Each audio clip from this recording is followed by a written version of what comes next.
Saudara, peringatan Hari Ulang Tahun Kemerdekaan Republik Indonesia ke-75 tahun 2020 tak lepas dari jasa para pahlawan kemerdekaan dalam mengusir penjajah di Indonesia, seperti Wage Rudolf Supratman. Sosok pencipta lagu kebangsaan Indonesia Raya yang dikenal dengan panggilan W.R. Supratman ini telah meninggal dunia. Hingga saat ini, pusaranya yang berada di kota Surabaya tak pernah sepi dari kunjungan para peziarah yang mendoakan arwah sang maestro. Untuk mengenang jasa besar sang biolis, kediaman yang juga menjadi tempatnya menutup usia kini dijadikan sebagai museum. Museum W.R. Supratman yang beralamat di Jalan Mangga, Kecamatan Tambak Sari, Surabaya ini bentuknya sangat berbeda dengan rumah-rumah penduduk sekitar.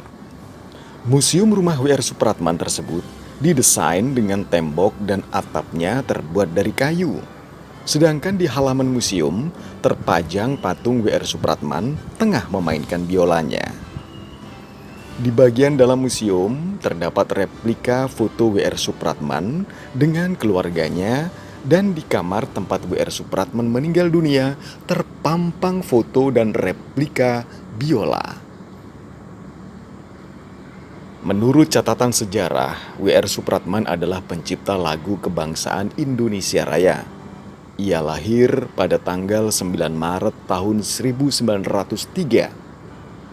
Ayahnya seorang tentara Kenil Belanda yang bernama Djumeno Senen Sastro Suharjo dan ibunya bernama Siti Senen. Pada tahun 1914, Supratman ikut kakak sulungnya bernama Rukiem ke Makassar.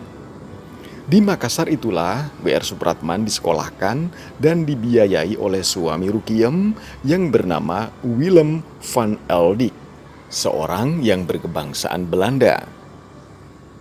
Selanjutnya, W.R. Supratman belajar bahasa Belanda di sekolah malam selama 3 tahun. Kemudian W.R. Supratman muda melanjutkan studinya ke Normal School di Makassar hingga selesai.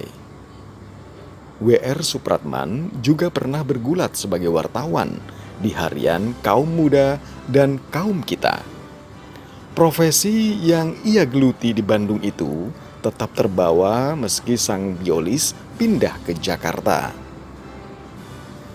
Di masa itu W.R. Supratman mulai tertarik pada pergerakan nasional dan banyak bergaul dengan tokoh-tokoh pergerakan. Lagu kebangsaan Indonesia Raya yang lahir pada tahun 1924 silam sering dinyanyikan di Kongres sebagai perwujudan rasa persatuan dan kehendak untuk merdeka. Nah, di sini adalah rumah kakak tertua dari W.R. Supratman, di mana W.R. Supratman ini dulu pernah tinggal di Surabaya selama 1 tahun, 1937. Nah, di situ W.R. Supratman karena ada tekanan dari tentara Belanda dan pernah juga untuk mempublikasikan lagu judulnya Matahari Terbit.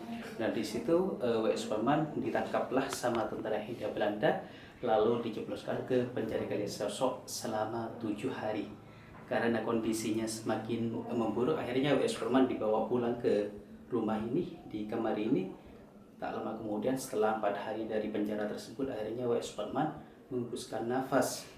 Tepatnya 17 Agustus jam 12 malam tahun 1903. Sementara menurut Tami Fitria, selaku juru kunci makam W.R. Supratman, sang pahlawan nasional ini awalnya dikebumikan di pemakaman umum Rangkah, Surabaya, hingga kemudian makamnya dipindahkan ke tempat yang sekarang ini. Sedangkan pada saat peringatan Hari Ulang Tahun Republik Indonesia di makam W.R. Supratman, banyak para peziarah yang datang di makam yang terletak di Jalan Kenjeran, Surabaya tersebut. Lalu pengetahuan saya dulu tahun 60-an dipindah sama pemerintah sama pihak keluarga. Asal usulnya kan di makam umum sebelah utara situ. Tahun 60-an dipindah ke sini. Dari Surabaya, Syarif AB mengabarkan.